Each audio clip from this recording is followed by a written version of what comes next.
تم یہ تو جانتے ہو کہ تمہیں مٹی سے پیدا کیا گیا، لیکن قرآن میں اللہ ایک اور جز کا بھی ذکر کرتا ہے جو تمہارے پیدا ہونے میں شامل ہے، اور یہی خاص جز بالکل واضح کر دیتا ہے کہ بطور انسان تمہیں انتظار کرنا کیوں ناپسند، تمہیں تاخیر کیوں چڑھاتی ہے، انتظار درد کی طرح کیوں محسوس ہوتا ہے، اور بعد میں ایک لفظ تمہیں سزا کیوں لگتا ہے۔ ہم سمجھتے ہیں کہ یہ بس ایک بری عادت ہے، لیکن حقیقت یہ ہے کہ یہ ایک ڈیزائن ہے۔ تمہارے رب نے تمہارے قرآن میں پہلے ہی تمہیں سمجھا دیا تھا۔ سورۃ الانبیاء میں اللہ تبارک و تعالی نے فرمایا، خلق الانسان من عجل، انسان جلد بازی سے پیدا کیا گیا۔ یہ نہیں کہ وہ جلد باز ہے، بلکہ یہ کہ وہ اسی سے بنایا گیا ہے۔ اسے دوبارہ سے سنو، جلد بازی سے پیدا کیا گیا، اس کے ساتھ نہیں، اس کے ارد گرد نہیں۔ یہ تمہارے نقشہ تخلیق میں شامل ہے، یہ تمہارے وجود کا اتنا ہی بنیادی حصہ ہے جتنا خود مٹی۔ اس کا مطلب یہ ہے کہ یہ بے صبری کوئی خرابی نہیں، یہ ایک ڈیفالٹ سیٹنگ ہے۔ تمہارا اعصابی نظام چاہتا ہے کہ ابھی، جلدی، فوراً، اس لیے تم نوکری ابھی چاہتے ہو، شریک حیات بھی ابھی، جواب بھی ابھی۔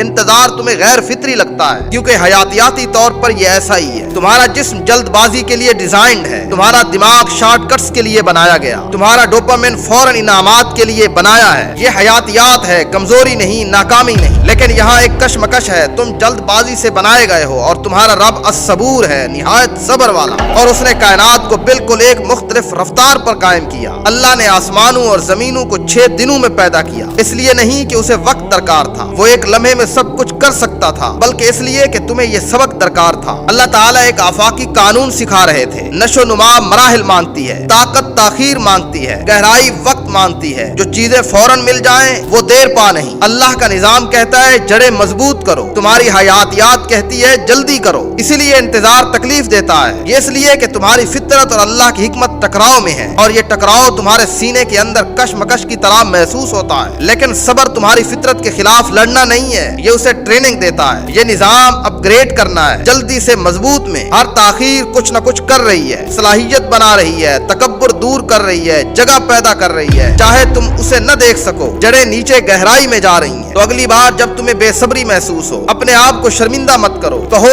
میری حیات تیزی چاہتی ہے لیکن میرا رب گہرائی بنا رہا ہے، اور اس پر بھروسہ کرو جو چیزوں کو جان بوجھ کر آہستہ آہستہ بڑھاتا ہے۔